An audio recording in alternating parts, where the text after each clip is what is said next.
내용이 좀 많아요. 하지만 부지런히 해서 이번 시간 안에 다 하도록 하겠습니다.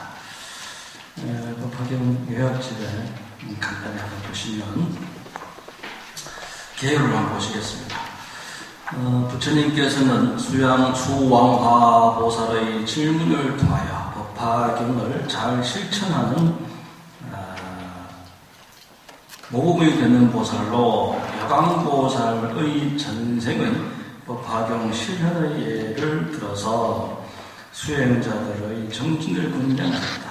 무량극전에 일체 중생 희견보살이라고 하는 보살이 일월 정명덕불에게서 법화경을 듣고 수행하여 현일체 색신상례를 얻고 몸을 태워 공양하였는데 그가 지금 야광보살이다. 복품만 보겠습니다. 야광보살 본사품 그때부터 한번 간단하게 읽어보실게요. 그때 수왕화보살이 부처님께 사례하셨니 세존이시여 야광보살은 왜 사바세계에 너니나이까 세존이시여 이 야광보살은 백천만 나유타수의 난행과 우행을 얼마 겪었나이까 거룩한 세존이시 원하옵건을 기설해 주시옵소서. 모든 하늘과 용신야 차와 근달 아수라와 바루라 흰나라와 마호라와 흰빈 또 다른 국토에서 온 모든 보살과 여기인 성군대중이 듣자 오면 모두 합리하겠나이다. 야광보살 본사 왼쪽 한번 보십시오. 사자가 1사자로 되어 있죠. 본사라고 하는 것은 이 전생일이라고 하는 겁니다. 야광보살의 전생일입니다. 이 서성사자가 붙으면 뭐가 되겠습니까? 본사, 근본의 스승이다라고 하면 뭐가 되겠어요? 사관문이 부처님이 되는 겁니다. 부처님이 되는 거예요. 여기서는 이 일사자가 되어 있죠. 전생의 일을 이야기하는 겁니다. 총무님, 네. 잠깐 나와보세요.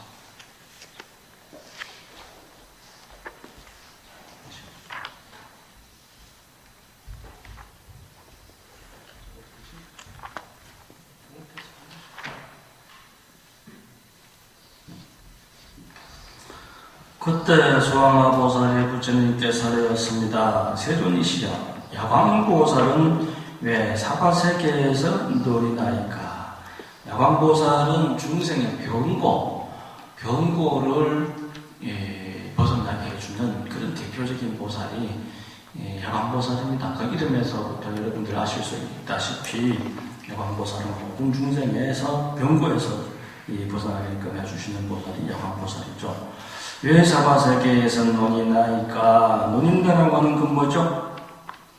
논인다, 놀러 다닌다? 그게 아니고 뭐예요? 이 걸림이 없다. 이 사바세계에서 중생들을 제도하고 정법을 하는 그 모든 행위에 있어서 걸림이 없는 그런 모습을 논인다라고 이렇게 표현하는 겁니다. 세존이시여 이 야광보살은 백천만억 나유타수의 난행과 고행을 얼마나 겪었나이까? 거룩하신 세존이시여 원하오니 간략히 설해 주시옵소서. 모든 하늘과 이 천룡팔부가 이제 궁금해합니다. 이 야광보살의 난행과 이제 고행을 얼마나 겪었나이까라고 하는 이 질문에서도 알 수가 있듯이 고행의 가장 대표자입니다. 이 육체로 사는 고행의 대표자죠. 그래서 지금 이 23품 야광보살 본사품은 몸으로서 일승을 구하고, 우리 다음에 24품 묘음보살품은 입으로서 일승을 구하고, 그 다음 25품 관세음보살품은 의로서 일승을 구한다. 이렇게 해서 신구의로 이렇게 나누기도 합니다. 한번 넘겨보겠습니다. 그때 부처님께서 수왕화보살에게 이르셨습니다. 지난 과거 한량없는 항아사급에 부처님이 계셨으니 이름이 뭡니까? 이를 정명렬에다 해와 달처럼 밝고 청정한 부처입니다. 부처님을 이제 해와 달에 비유를 하는 경우가 많은데, 자, 아까 제가 곰곰이 생각해봤어요. 이게 이제 불법이다 이렇게 하면 불법이다 그러면 불은 부처님, 불은 해의 상징이 될 수가 있겠고, 법은 뭐에 해당되겠어요? 달에 해당이 되겠고, 그렇지 않을까요? 그리고 또 불은 밝음에 해당이 되겠고, 달은 청정함에 해당이 될 수가 있어요. 이를 정명렬에다 해와 달처럼 밝고 청정한 부처님이시다. 밑에서 5번째 줄 보십시오. 그 나라에는 여인, 지옥, 아기, 축생, 아수라 등과 모든 혼란이 없다. 지금 여인, 지옥, 아기, 축생, 아수라 얘기는 집착을 얘기하는 겁니다. 여기 집착이라고 하는 부분에 있어서 여러분들이 기억을 잘 해주세요. 여인, 지옥, 아기, 축생, 아수라가 뭐다? 네, 집착이 많은 중생들을 상징하는 대목입니다. 이 대목을 일단 잘 기억해 주시고, 등 모든 혼란이 없느니라. 땅은 손바닥같이 평평하고, 이 대목을 우리가 지금까지 계속 봐오셨어요. 어떤 국토가 어떻게 생겼다 하면서 산이 없고 평평하다라는 이제 이런 대목을 많이 봐오셨는데, 이거는 진리의, 불법의 어떤 보편성, 그리고 평등성, 그리고 이제 분별심이 없다 이거지. 높고 낮음이 없다 이거잖아요. 그죠? 평등하다, 평평하다, 상이 없다라는 것은 분별이 없다는 거예요. 불법의 평등성을 얘기하는 겁니다. 유리로 이루어졌다. 이 부처님 이름이 이룰 정명들입니다. 그러니까 유리로 이루어졌다라고 하는 것은 청정하다는 얘기겠죠. 청정하다, 맑고 깨끗하다라는 그런 것을 강조하고 상징하시기 위해서 이제 유리다. 그러니까 우리 법화경뿐만 아니라 부처님 경전은 상징적인 거예요. 상징으로서 표현하시고 이야기하시는 부분들이 굉장히 많습니다. 그래서 있는 그대로만 얘기해버리면 중생들이 생각을 안 해요. 그래서 좀 상징적인 표현을 던지면 중생들이 고민을 하고 연구를 하고 깊은 생각을 할 수 있게끔 하시기 위해서 상징적인 이야기를 많이 하셔요. 그래서 여러분들은 글자 하나에 갇히지 말고 그 글이 상징하는 바가 뭔가 또 다른 의미가 뭘까 하고 연구를 해보시고 고민을 해보시면서 이 법화경 공부를 해줬으면 좋겠어요. 보배 나무로 전염되고 보배 장막을 위에 덮었으며 보배의 꽃을 길을 드리고. 지금 이 국토는 어떻습니까? 차별이 있다 없다? 분별이 있다 없다? 높낮이가 있다 없다? 뭐가 특별히 잘나고 뭐가 특별히 못나고 없는 거예요. 우리가 불법을 전할 때도 내가 잘난 내가 못난 너에게 뭔가를 전한다라고 하는 이런 개념은 잘못된 개념이죠. 그렇죠. 내가 열애사도로서 부처님의 심부름꾼으로서 불쌍한 중생 너희들을 내가 제도한다. 얼마나 이게 참 아상가득하고 오만한 생각이겠어요. 그래서 유일신을 추종하는 이 종교들 일에 보면은 뭐라 그러죠? 성령이 임했다라고 하는 표현, 또 선택받은 그런 그 민족, 이런 그 개념으로 어떤 자기 자신에 대한 어떤 우월감, 특별함, 이런 것으로서 박애정신을 나타내요. 어디 가서 봉사를 하고 희생을 하는 이런 모습들이 결국은 나는 선택받은 어떤 선민사상, 어떤 그런 우월감이 이미 내재가 된 상태에서 봉사를 하고 희생을 하는 거죠. 그건 진정한 봉사는 아니겠죠. 그렇죠. 불교에서 얘기하는 것은 바닥같이 평평해야 돼요. 네가 높고 내가 낮고 내가 높고 네가 낮은 그런 개념으로서 불교는 이해하시면 안 돼요. 그래서 우리는 항상 일체중생 수료불성이다. 상불경 보살이 모든 중생들에게 모든 사람들에게 공양, 공경, 존중, 찬탄을 하시면서 미래의 부처님께 공양을 올렸듯이 그와 같은 마음으로 너와 내가 둘이 아님을 평등함을 마음속에 간직하고 우리가 전법을 해야 마땅한 전법의 자세다 이렇게 할 수가 있습니다. 한장 냉기 보시면 보배의 병과 향로로 왕나라의 경계를 삼고 칠고로 대를 만들어 한 나무 아래에 한 대였느니라. 나무라고 하는 게 이래 보면은 이 수많은 천만 가지 가지가 있어도 그 모든 가지는 한 군데서 나갔죠. 하나의 몸통 이 기둥에서 나가게 되어 있죠. 나무의 위아래가 어딥니까? 나무의 위는 뿌리예요, 뿌리. 뿌리를 머리로 봅니다, 나무는. 네, 그렇게 봐요. 일반인들이 생각하는 거하고 좀 다르겠죠. 그래서 우리가 특히 민가에서는 제가 잘 모르겠습니다. 민가도 그렇게 할 겁니다. 이 절집에서는 우리가 종단에서는 불사를 많이 하니까 상냥식 하잖아요. 하나님 우리가 보신 적 있죠? 꼭 우리 큰 스님 모시고 하지 않습니까?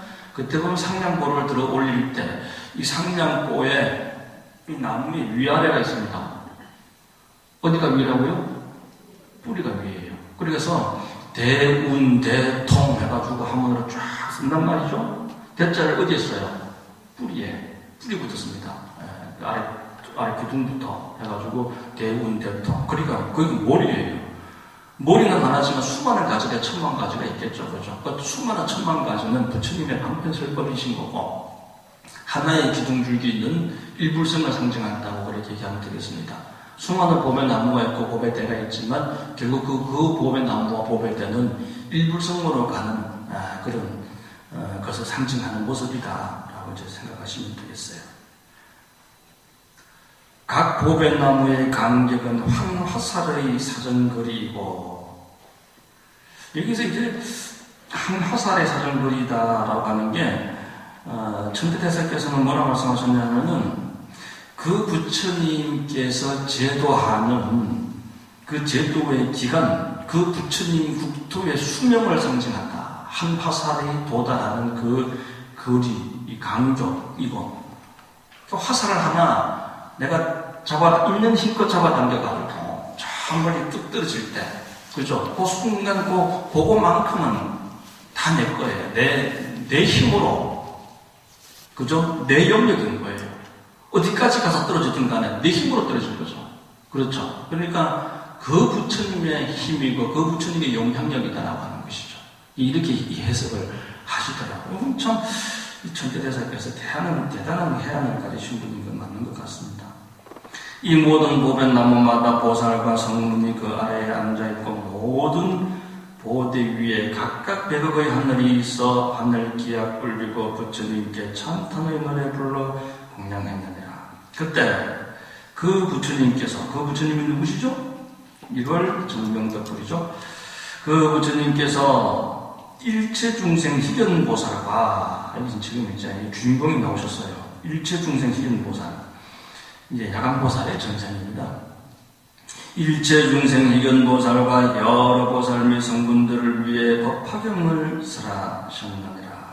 이 일체중생 희견보살이 기꺼이 보행을 닦아, 이 뒤에 나오겠지만 여기서 얘기하고 있는 이제 보행은 이 소신공양, 몸을 이제 불태우는 그런 공양, 온몸을 이제 불태워서 부처님 전에 몸을 덕불 삼아 부처님 전에 공양 올렸다라는 내용이 이제 뒤에 나오는데 기꺼이 보행을 닦아라고 하는 내용입니다. 그죠? 기꺼이 했다라고 하는 겁니다.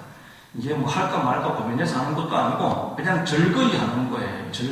절거이 하는 거고 자진해서 하는 것이지 이게 누가 권해서 하는 거고 그것도 아니고 무슨 이익을 바라고 하는 것도 아니다라고 하는 거예요. 그래서 기꺼이라고 하는 이 표현을 쓰신 겁니다.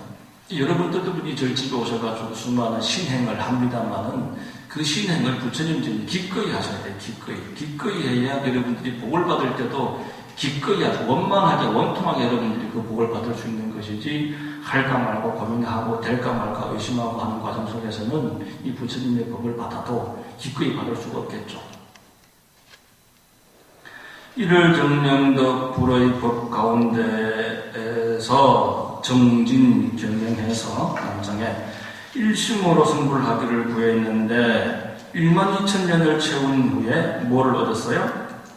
현 일체색신 삼매를 얻었다. 이게 요지입니다. 근데 이 현 일체색신 삼매를 얻었다. 현 일체색신 삼매가 뭐냐면은 중생의 근기에 맞게 다양하게 드러내는 모습을 얘기합니다. 관세음보살님을 예를 들면 33응신, 그죠? 그리고 11면 관세음보살, 33응신 뭐 이렇게 하지 않습니까? 뒤에 나옵니다만 우리 지금 묘음보살도 마찬가지예요. 묘음보살도 33개의 모습을 나타냅니다. 뭡니까? 장자의 모습으로, 보살의 모습으로, 또는 뭐 동남, 동녀, 남자, 여자의 모습으로, 다양한 모습으로 중생들의 근기에 대응해서 이게 중생을 제도한다 이거죠. 근데 우리가 지금 이 법화경 불교 공부를 하는 이유는 뭐예요? 우리도 이것을 본보기 삼아서 이와 같이 실천하고 살아야 된다라는 것인데, 그죠? 근데 여러분들은 그럼 어떻게 현일체 색신삼매를 얻을 것이며 실천할 거예요? 예? 여러분들도 그냥 남자로 확 변해버리고, 내일은 여자로 확 변해버리고, 모레는 뭐 보살로 확 변해버리고, 그죠? 그러면 좋을 것 같죠? 근데 여기서 이제 여러분들이 우리가 추구해야 되는 현일체 색신삼매는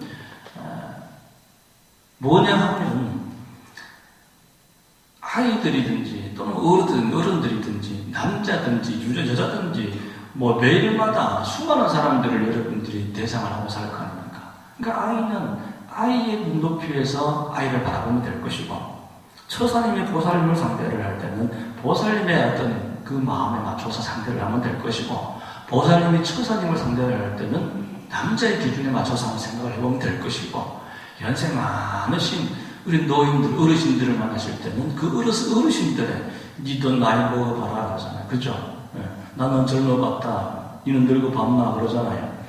그 어르신의 입장에서 생각해보면 되는 거예요. 그게 현일체 색신삼매입니다. 부처님처럼 관세음보살님이나 묘용보살님처럼 33개의 몸으로 다양한 몸으로 여러분들 놔둘 수는 없지만, 우리가 그 중생들의 마음 그릇에 맞춰가지고 우리가 참 이 전법을 하고 우리 큰 스님 말씀에도 남이 내 마음에 맞게 해주기를 바라지 말고 내가 남의 마음에 맞게 해주기를 바라야 된다. 그게 바로 뭐예요? 현일체 색신삼매 아니겠어요? 이 삼매를 얻고서 마음이 크게 환희하고 하여 곧 이런 생각을 하였느니라. 내가 현일체 색신삼매를 얻으면 다 이 법화경을 들은 힘, 수지하고 독송해서 써서 한 들은 힘 때문이니 나는 이제 마땅히 이를 정명덕불과 법화경에 공양하리라. 즉시 이 삼매에 드니 허공 중에서 만다라꽃, 마만다라꽃과 고온가로 된 견흑 전단향이 비오듯 하여 어떻게 했다고요? 허공 중에 가득 찼다라는 표현이 나옵니다. 저는 이 표현이 참 마음에 드는 표현입니다. 허공 중에 가득 찼다. 이 공양이 허공 중에 가득 찼어요. 여러분들의 공양은, 여러분들 절집에 와서 공양 올리는 공양은 어디에 채우십니까? 불전함에 가득 채우십니까? 아니면 뭐 쌀 올린 데다 가득 채우십니까? 아니면 뭐 이렇게 등불로서 가득 채우십니까? 옛날 조다스님 말씀에도 이 허공에다가 이름을 새겨라. 어디 등표에다 이름 찾지 말고 허공에다 이름을 세워라. 허공에다가. 그렇죠? 그러니까 이 허공을 가득 채웠다라고 하는 것은 욕심으로 하는 게 아니에요. 집착으로 시주한 게 아닙니다. 허공이라고 하는 것은 걸림이 없는 거잖아요. 그래서 허공 중에 가득했다. 가득하잖아요. 다 마음을 하는 거예요. 가득하다라고 하는 건 힘껏 하는 겁니다. 다 하는 마음으로 하는 겁니다. 이 걸림없는 마음으로, 다 하는 마음으로 했다라고 하는 의미가 뭐다? 허공 중에 가득 차서 라는 의미로 이해를 하시면 됩니다. 공심에서 해야 돼요. 그러니까 아까 제가 그 집착이라고 하는 의미를 서두에 강조를 했죠. 그죠? 이 야광보살 본사품에서는 이 집착심을 버리는 거예요. 다 버리는 거예요. 다 버리는 거예요. 여기서 얻는 교훈을 한마디로 얘기하라 그러면은 다 버리라. 집착심을 버려라. 모든 걸 다 버려라. 라고 하는 그 말씀이 바로 화두가 되는 말씀이에요. 또 한 번 넘겨보시겠습니다.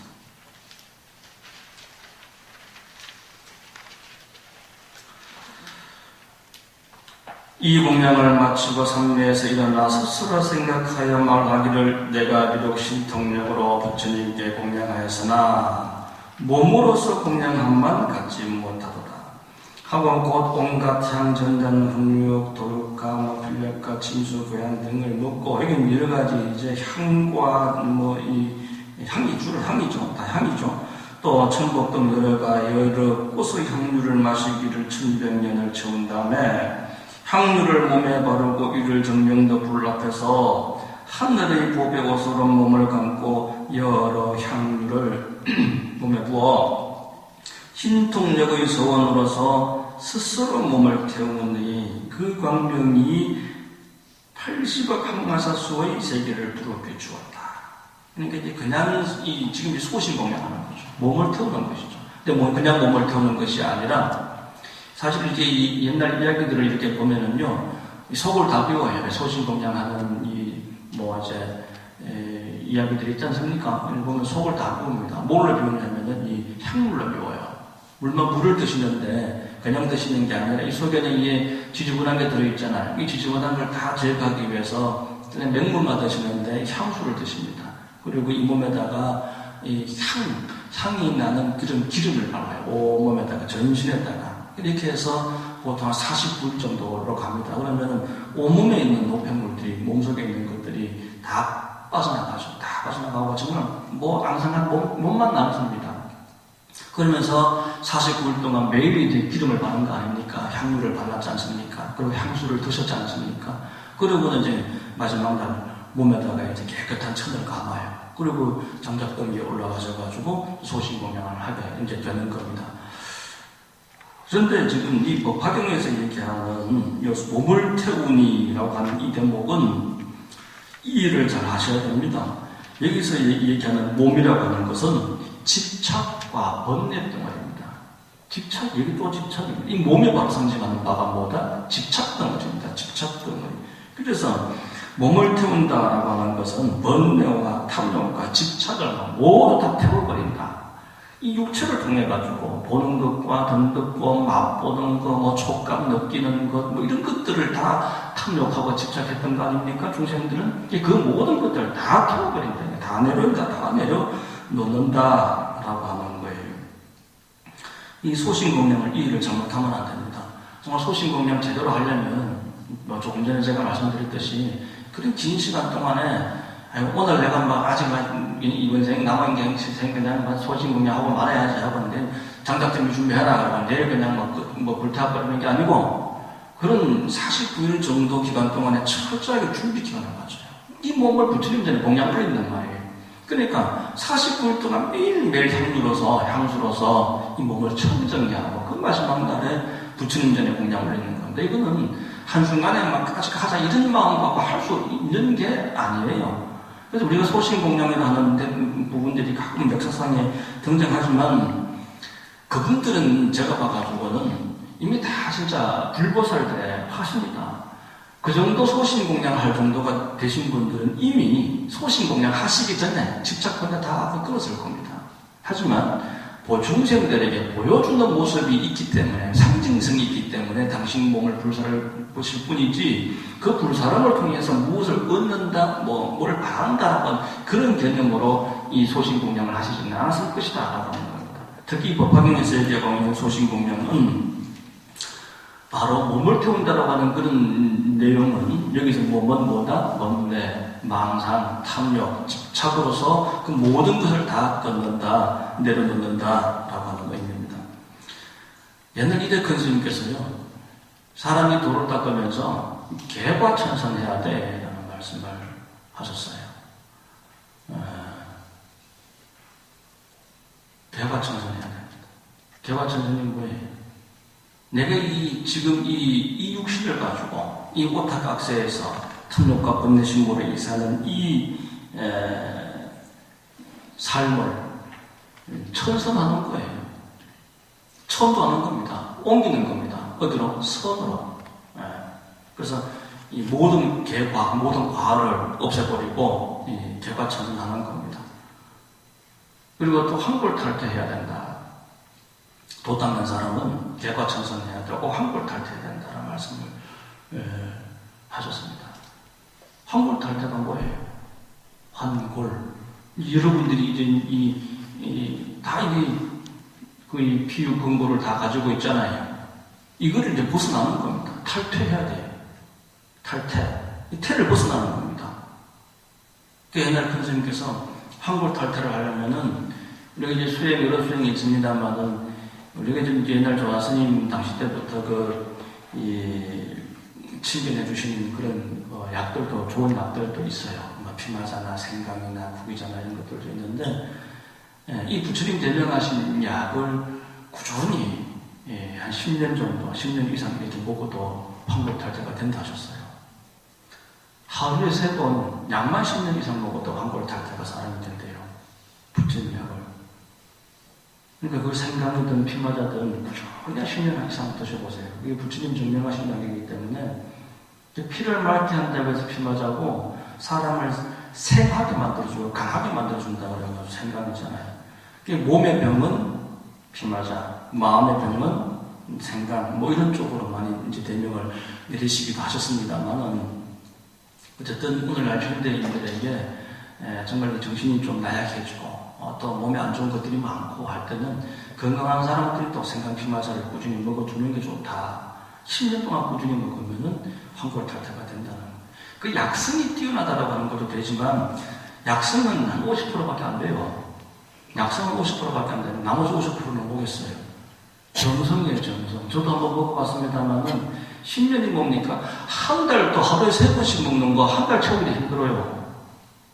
한 달 채우기 힘들어.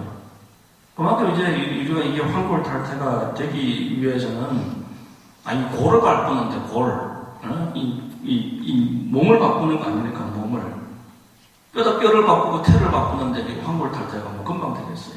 그런 것과 더불어서 내가 열심히 또 법화정 수행을 한다라고 하면은 환골탈태가 되는 겁니다. 이 소신공양이 바로 이런 부분이에요. 무슨 내 몸을 불사질러야만 이게 소신공양이 아니고 우리가 부처님 법대로 열심히 살면서 내 입규 근거를 다 바꿔버리는 거 이게 내 정신과 내 육신을 다 바꿔버리는 겁니다. 그게 환골탈태죠. 열심히 또 닦아봐요. 몸에서 방체가 안 나겠습니까? 마음에 방체가 안 나겠습니까? 그게 환골탈태고 그게 소신공양이지 뭐겠어요. 그리고 여러분들 저에 오셔가지고 오늘도 어떤 보살님이 요 며칠 동안 뭐 파도 다듬고 뭐도 하고 했더니만 온몸이 쑤시고 아프다고 그래 사투만. 며칠 전에 또 저번 날 또 우리 나무 심었잖아요. 300그루나 심어서 또 며칠 전에 또 어디 본산도 갔다 와야지, 파도 다듬어야지, 매일매일 일다 이거지. 그렇잖아요. 그죠? 그러면서 사람이 환골탈태가 돼요. 저에 오셔가지고 오로지 불법이다 이거예요. 이것도 불법이고 저것도 불법이고 이것도 부처님 위한 일이고 저것도 부처님 위한 일이고 오로지 모든 일을 그냥 부처님 불법에 다 맡겨버리는 거죠. 내 자존심, 내 이익, 내 편의를 바라서 하는 게 아니고 내가 좀 힘들지만 부처님 전에 온몸을 다 바치는 게 이게 소신공양 아닙니까? 불법에 다 바치면 소신공양이에요. 안 그렇습니까? 불법에 다 바치면 소신공양이 되는 거예요. 여러분들도 제가 봐가지고는 이미 소신공양하고 계시는 분들 많습니다. 이 몸 다 바쳐가 저러 와서 봉사하고 설거지하고 불법고 하는 게 그 소신공양이지 뭐겠어요? 아시겠죠? 어떤 법화경 끝나고 나가서 집에 가가지고 어떤 몸에 기름칠하고 그러지 말고 한번 넘겨보겠습니다. 실제로 이 법화경 신앙이 여러 가지를 불러 들어옵니다. 불탑신앙, 그리고 또 이 미륵신앙, 정토신앙이 다 나와요. 그리고 이 소신공양에 관련된 부분도 이 법화경의 이 가르침에 의해가지고 사람들이요, 소신공양도 많이 합니다.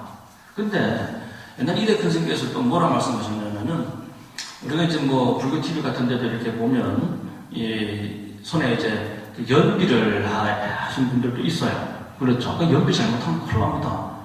잘못하면 이게 사람의 손가락을 태우는 정도가 아니고, 타는 건 손가락만 타지만, 이 신경작용이 잘못되면 목숨을 잃게 돼요. 그래서 이 연비는 함부로 하는 게 아니고, 어떤 분들은 손가락 하나, 어떤 분들은 손가락 다, 어떤 분들은 손 전체에 이렇게 연비를 하기도 하는 분들이 있습니다. 이거는 이 불법에 대한 어떤 간절한 어떤 갈구하는 마음에 의해서 이런 것들이 나올 수 있어요. 손가락 하나 태우는 게 쉬운 줄 아세요? 어려운 거예요. 하지만 큰 스님 말씀에는 뭐라 말씀하셨냐면은 그 손가락 하나 태우면 그 손가락 하나 태우는 것만 얻는다 하셨어요. 그건 얻는데요. 그거는 얻는데 딱 그거래요. 거기서 끝난다 하셨어요. 그걸로 끝난대요. 그 손가락 하나 태우는 걸로 끝난대. 우리가 지금 여기서 소신공양이라 하는 거는 뭐냐면은 공심을 터득하는 겁니다. 공심, 반야의 지혜를 터득하는 거예요. 반야의 지혜라는 건 뭐예요? 모든 집착을 내려놓는 게 반야의 지혜 아닙니까? 그렇잖아요. 그러면 반야의 지혜를 터득해야 된다면 어떻게 해야 돼요? 보살도로 나가야 된단 말이에요. 보살도로. 더 나아가야 되는데 더 나아가서 보살도를 실천해서 뭐가 돼야 돼요? 부처가 해야 돼요. 그런데 이걸 갖다 끊어버리면 그 끊은 그 자리에서 끊은 것은 성취해. 그거 하나는 성취한단 말이죠. 네. 그러니까 제가 제가 말씀드렸죠. 이게 불법이다 하고 해도 성냥불을 하나 들고 이게 성냥불이다, 이게 불법이다 라고 하면 그냥 성냥불 하나예요. 하지만 이 성냥불을 요즘 가을날 이 마른 풀숲에다가 던져버리면 어떻게 됩니까? 온 산천을 다 태울 수 있죠. 그렇죠. 들고 있으면 그게 그거 하나야. 그게 다야. 하지만 이걸 내려놓는 순간 이게 불법이 아니고 이게 다 불법이었는데 불법이었었네? 이렇게 되는 거죠. 그렇죠. 요거 하나만 남는 거예요. 아, 내가 요거 했어. 내가 뭔가 발심을 했고 성취를 했어. 그걸로 이제 멈춰버립니다. 그래서 더 나아가는 그런 마음이 일어나기 힘들다라는 겁니다. 그래서 진짜 도가 되는 사람들은요, 온몸을 완벽하게 부족해야 됩니다. 도를 닦는 과정에서는 연비가 있을 수 있어요.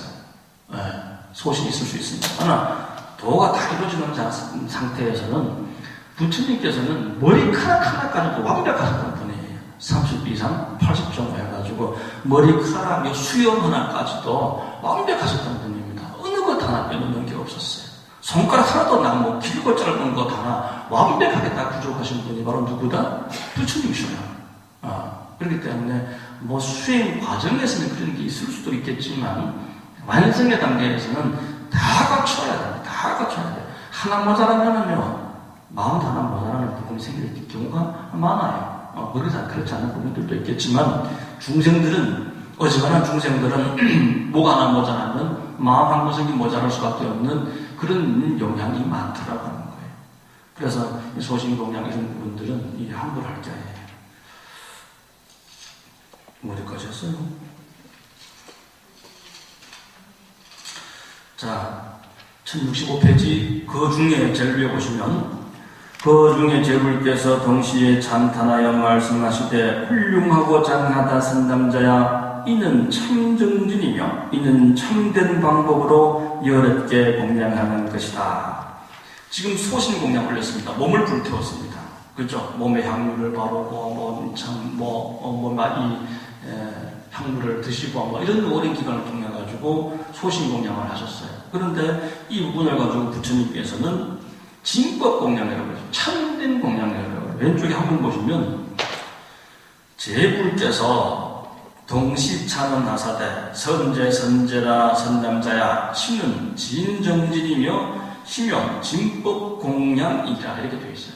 그렇죠? 이게 참된 정진이고 참된 공양이다 라고 지금 말씀을 하고 계십니다. 여기서 얘기하는 이 참된 정진이다라고 하는 것은 단순히 말씀드렸습니다만은 단순히 몸을 태운다라고 하는 것이 아니라니까요. 몸이라고 하는 것은 이 모든 어떤 번뇌 집착의 근원이란 말이에요. 그래서 모든 집착, 번뇌 집착을 다 불태워버렸다라고 하는 그것이 진법공양인 거예요. 천태대사께서 하신 말씀을 제가 간단히 읽어보면 진정한 법의 공양이란 마땅히 안으로 지관을 움직여 번뇌의 인과를 관해 다 공해를 써서 공의 지혜다. 공의 지혜다. 공해도 뭐라고 그랬습니까? 바로 집착심을 버려버리는 게 공해란 말이에요. 그죠? 공해를 써서 이를 소탕해야 하리니 그러므로 진정한 법이라 할 것이다. 또 능공이건 소공이든 간에 능공은 뭐예요? 능공은 공양 올리는 나를 얘기하는 거고 소공은 공양을 받는 부처님을 얘기하는 겁니다. 그러니까 능공이건 소공이건 그리고 태우는 불이건 태워지는 몸이건 이건 다 어쨌든 분별이다 이거죠. 분별이에요. 여기서 이 모든 것을 여기서 얘기하는 그 소신은 그래서 이 모든 분별을 내려놓아야 된다. 그런 의미다. 그래서 공해다라는 표현을 써서 모든 분별을 내려놓아야 된다라고 말씀을 하고 계시는 겁니다. 소신공양은 공해를 상징하는 거예요. 모든 분별심을 다 내려놔야 된다. 그래서 진법공양이란 몸을 태우는 데 있는 것이 아니라 모든 번뇌를 태워 없애서 이 부처님의 묘법을 제법 실상을 깨닫는 것이 진법공양이다. 이렇게 얘기하시면 되겠습니다. 이해하시면 됩니다. 만약 꽃과 향과 영락과 소향, 말향, 도향과 천상과의 비단 번개 등등등 각가지의 물품으로 공양한다 할지라도 미치지 못하며 국성과 처자를 보시한다 할지라도 이에 미치지 못하느니라. 그러니까 수많은 보배, 진귀한 보배들과 나라를 다 갖다 바친다 하더라도 이 소신 공양에는 미치지 못한다라고 하는 겁니다. 우리가 지금 여기 나오는 이런 보배, 국토 이런 것들은 신유의 지물이라고 그러죠. 몸 밖의 물건들입니다. 그죠? 내 통장에 있는 돈 얼마든지 부처님 전에 시주할 수 있고 우리 집 팔아가 시주할 수도 있고 내 땅 다 시주할 수 있습니다. 몸 밖의 거니까. 하지만 이 세상을 다 가진다고 한들 억만금을 내가 다 가진다 한들 건강을 잃어버리면 몸을 잃어버리면 뭔 소용이 있겠어요? 그렇죠? 몸처럼 중요한 게 있나요? 세상에서 가장 중요한 건 뭐다? 몸이죠. 몸이에요.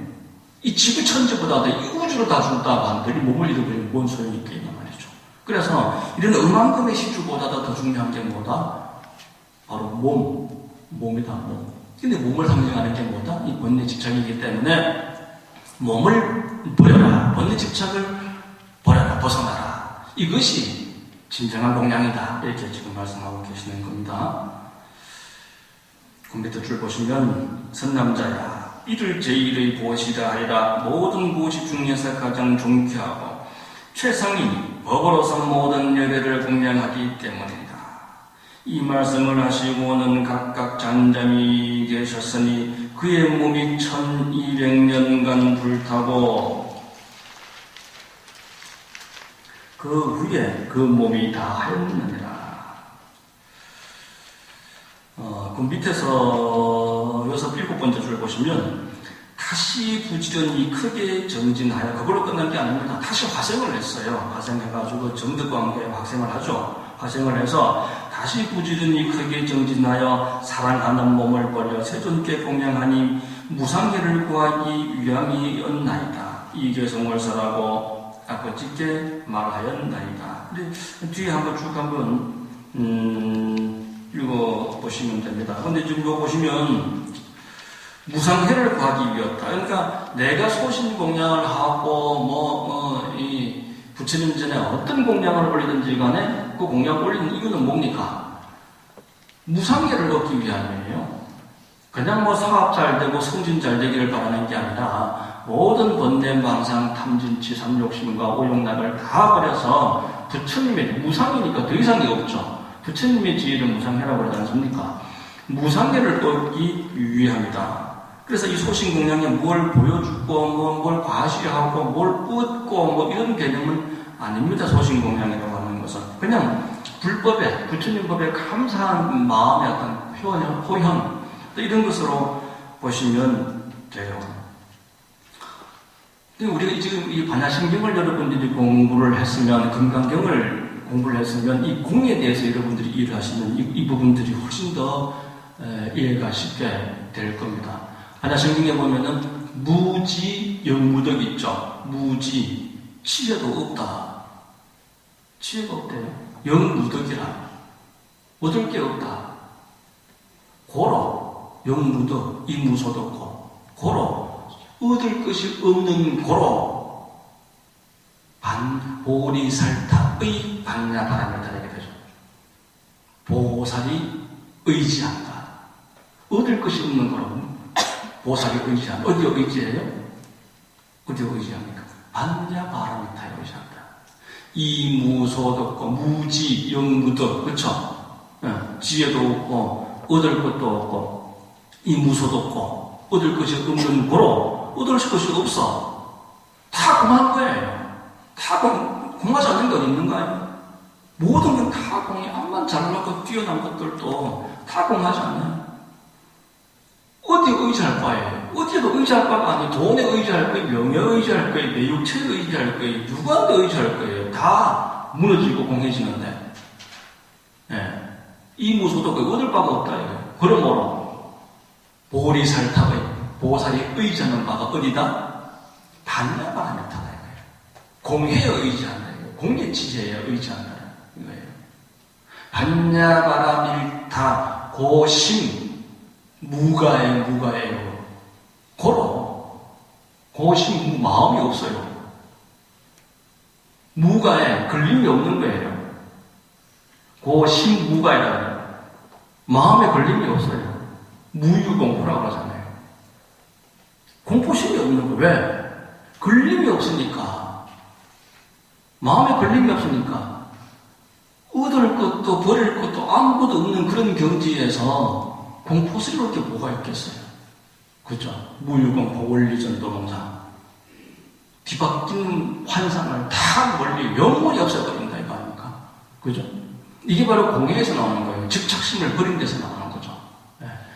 진정하게 의지할 바는 뭐다? 모든 것이 공한 어떤 대상이 아니고 사물도 아니고 현상도 아니고 니도 아니고 나도 아니고 부처님의 지혜다. 이 공예다라는 그런 이제 반야심경의 가르침이 있듯이 지금 여기서 가르치는 게 바로 그걸 얘기하는 거예요. 네. 이러한 소신공양을 통해서 얻는 것은 뭐다? 공예를 성취한다. 모든 집착심을 버린다. 2장 넘겨보십시오.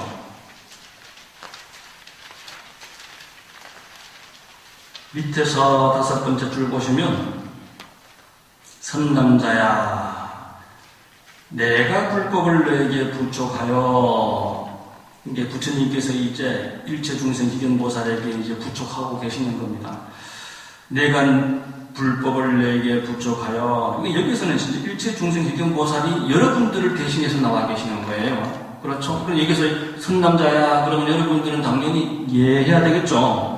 내가 불법을 내게 부족하여 하며 모든 보살과 대제자들과 아울러 안욕다나 삼락삼보의 법과 또 삼천대천 칠무세계의 모든 보수 보대와 시공하는 모든 하늘을 다 너에게 맡기노라.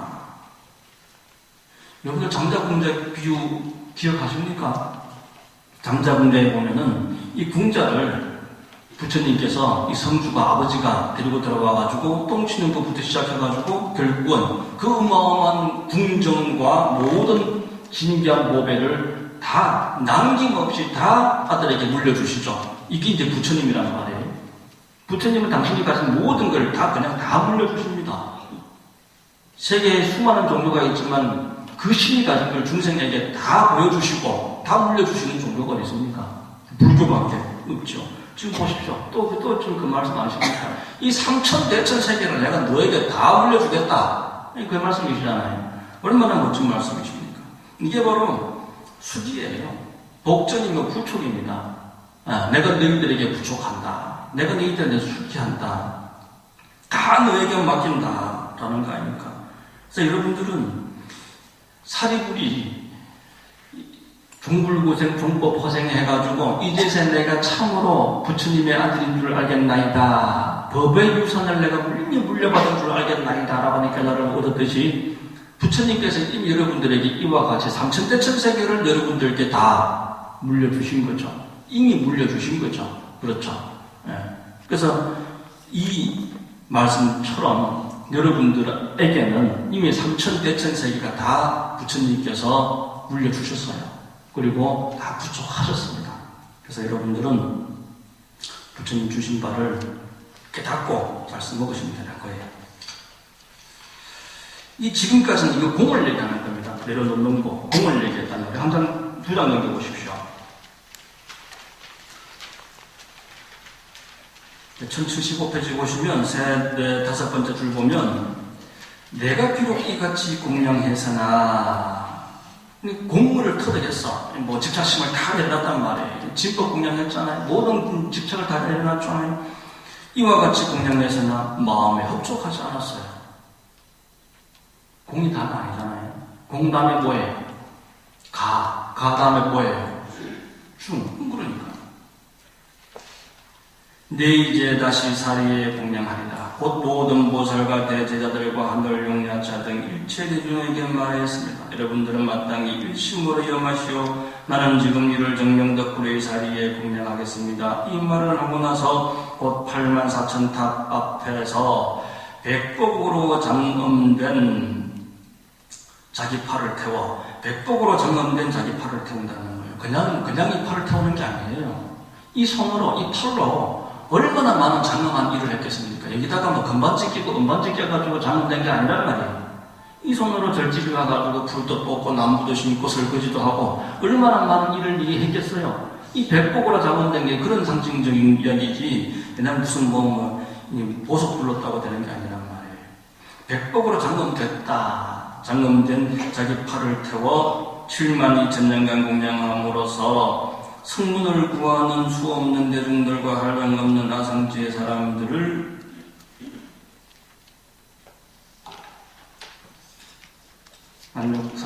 안욕따라 삼작삼보리의 마음이 일어나게 하여 모두 현일체 색진삼배에 이르도록 했다.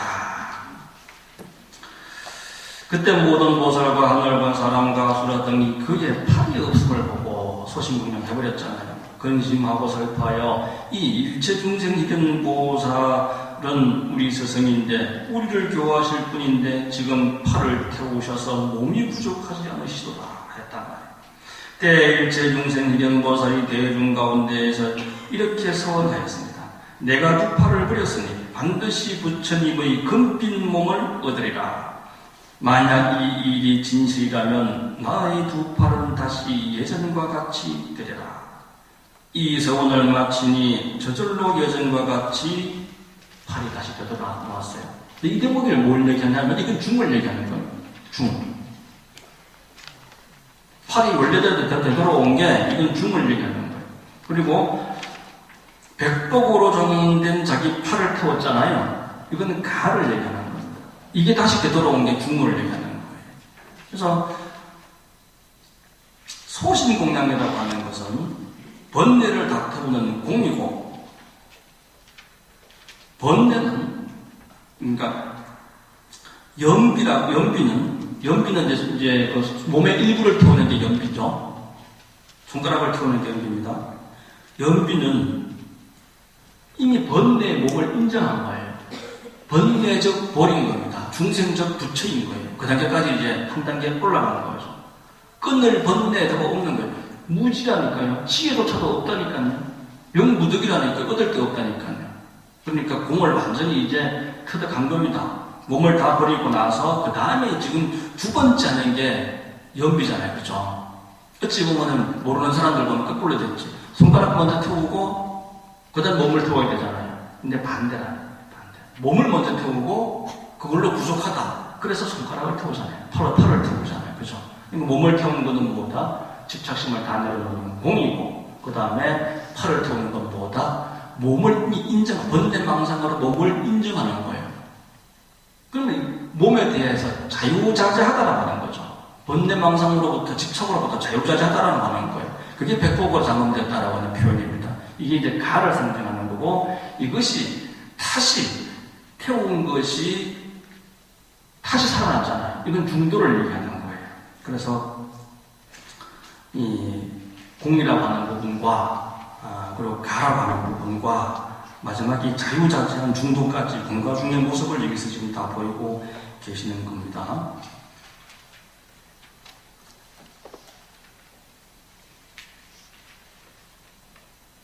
옛날에 어떤 스님께서 이제 살다 보면 그런 스님들도 계시더라고요. 단식하는 스님들, 또 이 소신공양 한번 해볼까 하는 스님들도 있어요.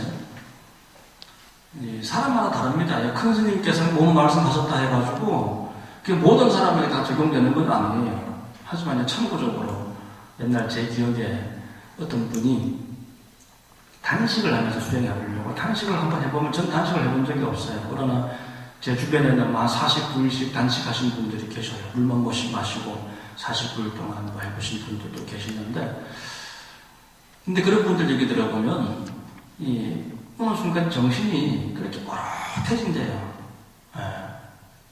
아주 맑은 그런 경지가 그 단식하는 과정에서 얻어진다라는 말씀도 들었습니다만 또 뭐 그거 역시 다 그런 건 아니겠죠. 한 분이 이제 이대 큰 스님 계신 무렵입니다. 이제 제가 그때도 저 부인사에 있었는데 큰 스님 전에 이제 저랑 같이 기도하시는 분이 찾아왔어요. 이대 큰 스님 전에 찾아가서 교수님이시여, 큰 스님이시여, 단식 공부를 한번 해보려고 그럽니다. 라고 하니까 그때 큰 스님 하시는 말씀이 밥 먹고도 못하는 놈이 밥 굶고 뭐 하려고 그러냐? 라고 말씀하셨어요. 그래서 이게 사람이 아까 얘기했듯이 갖춰진 상태에서 원만하게 수행을 하는 게 참 중요한 것 같아요.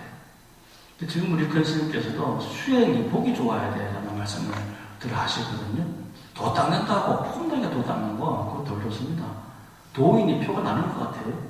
저 사람 도인이다. 응? 진짜 도인은 표가 안 나요. 보기 좋아야 되고 원만해야 됩니다. 원만하게 수행을 해야지 내가 도 닦는다고 특별하게 이렇게 피고 저렇게 피고 하는 그런 모습은 몰라. 초심일 때는 한번 악을 써가지고 그런 모습도 필요할지 모르겠지만 이 진짜 도를 닦는 과정 속에서는 일반인하고 똑같아. 법에는 저 사람이 도인일까 싶을 정도로 그렇다니까요. 네. 한번 또 넘어가 보실게요. 2장 넘기시고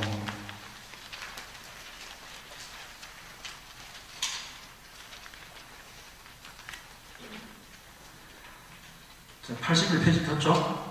1081페이지 셋째 줄 보시면 만약 또 어떤 사람이 칠부를 삼천대천세계에 가득 채워 부처님과 대보살과 벽지불과 아라한에게 공양할지라도 이 사람이 얻는 공덕은 이 법화경의 한 사구계를 받아진 일만 못하니 법화경 받아진 이의 복이 가장 많습니다. 이렇게 결론을 납니다. 결론이 이렇게 나요. 그러니까 몸을 태우는 소신공양, 팔을 태우는 연비공양. 그렇죠. 이 소신공양, 연비공양은요, 아무리 억만금을 수많은 칠보, 보물을 부처님 전에 갖다 바치는 것보다 소신공양이 더 뛰어나다. 그죠? 이 소신공양보다 연비공양이 더 뛰어나다. 근데 그런 것보다 가장 뛰어난 건 뭐다? 법화경 가르친 대로 실천하고 사는 것이다. 라고 하는 거예요. 결론은 이겁니다. 그러니까 이 법화경은 완성된 경지고 이 완성된 경지에 다다르기 위해서 이런 모습들도 필요하겠지만 제가 이제 자꾸 강조해서 말씀드립니다만은 여기서 얘기하는 이 소신공양과 연비공양이라고 하는 것은 소신은 원내 집착을 내려놓는 것 그리고 이 연비는 백법을 장엄하는 것 두루두루 다 수많은 공덕을 다 갖추는 것 이렇게 일을 하셔야지 몸을 태우고 팔을 태우고 막 이래가지고 뭐 다음 주에 볼 때는 손가락 하나 안 보이시고 이러면 곤란해지는 거예요. 그 밑에 대목 보시면은 참 멋진 대목이 나오는데 참 같이 읽어보고 싶은데 시간이 없어요. 한 대목만 같이 읽어보시면 수왕하야 보이시죠? 한번 같이 읽어봐요. 수왕하야 비유하건대 냇물이나 강물 등 모든 물 중에서 바다가 제일이듯이 이 법화경도 이와 같아 모든 열애가 살아신 경 중에서 가장 깊고 크리라. 자, 또 보면 또 여러 산들이 나오죠. 그 중에 제일 밑에 보면 수미산이 제일이다. 한장 넘기십시오. 무별이 많지만 달이 제일이고 또 해가 모든 악을 어둠을 깨뜨리듯이 법화경이 이와 같고 또 전륜성왕의 비유가 되고 제석천왕의 비유가 되고 또 대범천왕이 일체 중생의 아버지 역할 노릇을 하듯이 이 경도 이와 같다. 그러면서 10가지로 이렇게 쭉 나눕니다. 이제 10가지로서 부처님을 법화경을 이와 같이 이제 찬탄을 하십니다. 그리고 87페이지 위에서 세 번째 줄 1087이죠. 수왕하야 이 경은 일체 중생을 구하며 이 경은 일체 중생의 모든 권해를 이어이게 하며 이 경은 일체 중생을 크게 유익하게 하여 그 원을 충만하게 하느니라. 청량한 못이 모든 목마른 일을 해결시키듯이 추운 이가 풀을 얻은 듯이, 벗은 이가 옷을 얻은 듯이, 장사하는 이가 물줄을 맞는 듯이, 아들이 어머니를 맞는 듯이, 나룻배에서 배를 얻은 듯이, 병든 이가 의문을 만난 듯이, 등등등 하면서 정말 이제 멋진 비유들이 이렇게 나와요. 한번 차분하게 집에서 읽고 한번 읽어보시기 바랍니다. 그 다음 페이지 제일 위에 보시면 중생의 온갖 괴로움과 일체 병통을 여의게하고 일체 생사의 속박을 푸느니라 이렇게 되어있죠.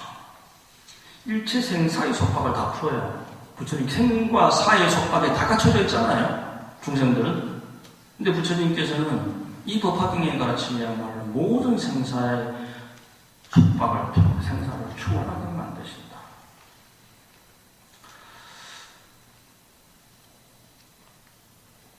한 장 넘기셔서 위에서 8번째 줄 보시면 7번째 줄이네요. 어떤 여인이 이 경전을 듣고 사람대로 수행한다면 여기 성경을 마치고는 곧 안락세계, 즉 아미타불이 대보살들에게 둘러싸여 계시는 곳에 가서 연꽃솥 보좌 위에 태어나리라. 지금 이제 이걸 가지고 천태정토신앙이라 이 표현을 합니다. 정토신앙이라면 이제 그 아미타경,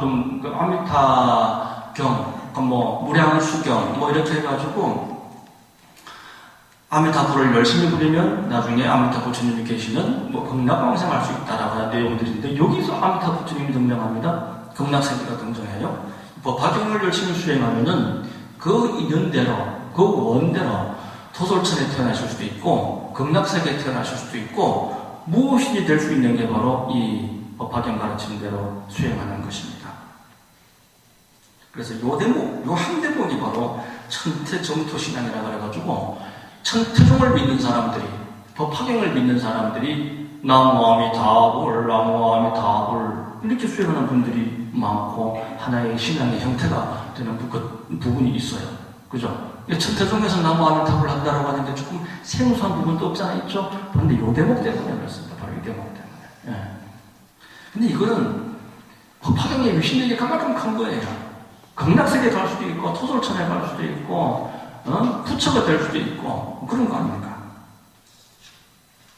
밑에서 2번째 줄 보시면 보살의 신통과 무생법인을 얻으리라. 무생법인, 나고 죽음이 없는 거예요. 생사를 초월하는 그런 진리, 불생불멸의 진리를 통달했다.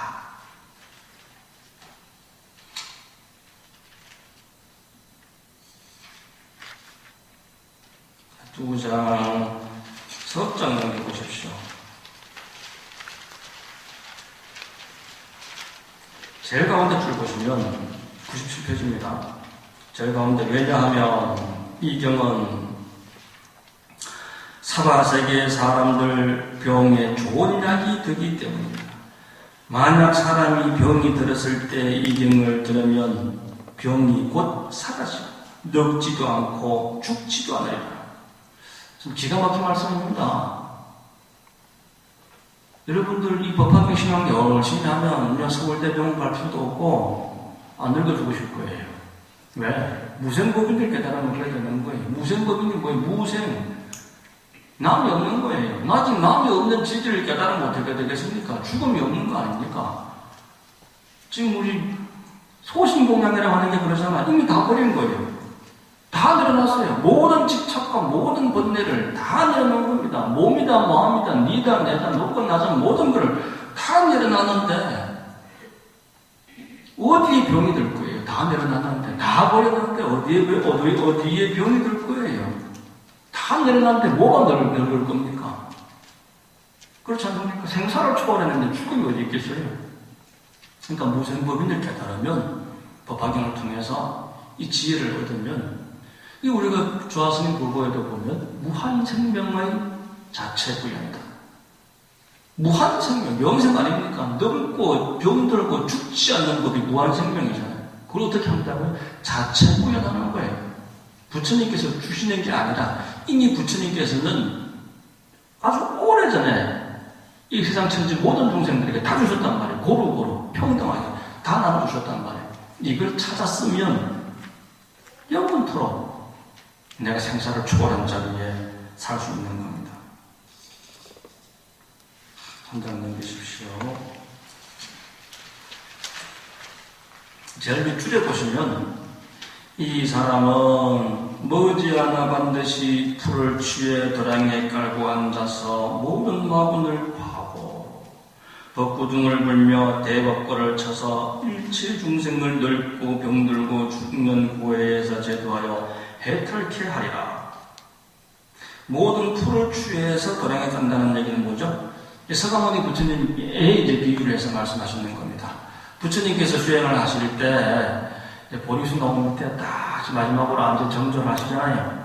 그때 이제 보리수 나무 밑에 찾아가실 때 주변에 있는 풀을 주워가십니다. 그냥 이제 맨바닥에 있으니까, 맨바닥이니까 주위에 있는 풀을 이렇게 마른 풀을 주워가지고 보리수 나무 밑에 깔고 거기에서 딱 정조하셔가지고 성불하시는 거 아닙니까? 그 남이 보기에는 마른 풀 무더기지만 그 마른 풀 무더기를 나중에 뭐라고 부릅니까? 금광보자라고. 금광보자. 금강이요. 금강. 부처님이 지니까 변함이 없듯이 이 금강성이 변함이 없잖아요. 그냥 단순히 마른 풀 무더기가 아니고 변함없는 금강보자가 되는 겁니다. 풀을 취해 도량에 깔고 앉아서 이 내용은 그런 의미입니다. 단순히 여기서 얘기하는 풀은 풀이 아니고 변화부동하는 거예요. 청정부동하다. 부처님이 깔고 앉으시는 자리인데요. 금강보자다. 밑에서 7번째 줄 보시겠습니까? 네, 5, 6번째 줄. 다보열애께서 보탑 안에서, 지금 다보열애가 출연하셨어요. 요 앞에 총루품이신가? 총루품에 보면은 다보열애도 가시고 모든 재물 그 가신들도 이제 갈 길을 가시옵소서 하고 총루품이 이제 마감이 그렇게 되지 않습니까? 그래서 다보열애께도 가시고 재물 하신들도 다 가신 줄 알았는데 아직 안 가셨어요. 네, 법화경이 아직 안 끝났죠. 다보열애께서 보탑 안에서 수왕화 보살을 칭찬해 말씀하셨습니다. 훌륭하고 장하다 수왕하야. 너는 불가사의한 공덕을 취해 성취하여 지금 서가모니 불께 이 같은 일을 물어 한량 있는 일체 중생을 이익해 하느니라 하셨느니라 하면서 이제 야광보살 본사품이 다 끝났습니다. 자, 말씀드린 대로 이 법화경 23품 야광보살 본사품은 여기서 이제 다양한 얘기들이 나옵니다. 소신공양 얘기가 나오고, 그래서 소신공양한 분들도 있고, 연비공양 나오고, 그래서 연비공양하는 분들도 있고, 나무아무탑을 부른다는 의미로서 이 정토신앙이 여기서도 천태정토신앙이 여기서 나오고 하는 어떤 굉장히 중요한 품 중에 한 품이 됩니다. 이 품을 통해서 여러분들은 다 내려놓는 법을 배워야 돼요. 다, 이 모든 걸 다, 이 몸을 다 내려놓잖아요. 그죠? 모든 걸 다 내려놔가지고 얻는 게 뭐다? 무생법인을 얻는 거예요. 생사를 초월한 지혜를 얻는다라고 하는 겁니다. 그렇죠? 이 무생법인을 얻기 위해서는 공을 터득한다는 공의 지혜를 도덕을 해야 된다. 그래야만 무생법인을 얻을 수 있다. 공의 지혜라는 건 뭐죠? 집착심이 없는 것, 걸림이 없는 마음, 이게 이제 공의 지혜죠. 그래서 여기서 법화경 23품, 야광보살 본사품에서 얘기하는 것은 다 내려놔라. 다 내려놓고 부처님 전에 소신공양해라. 그렇죠? 온몸을 불태워가지고 일하고 기도하고 찬소하고 등등등의 절집에서 주어지는 모든 일들을 온몸을 다 바쳐서 내가 정진하고 또 정진하고 했을 때 그게 이제 소신공양이 되는 겁니다. 말씀드렸다시피 우리 등왕사 불자님들 이미 그렇게 소신공양하고 계시는 분들도 많지만 더욱더 걸림없는 마음으로 소신공양해 주시기 바랍니다. 자, 오늘 23품 마치겠습니다. 자, 관음정진 하시겠습니다.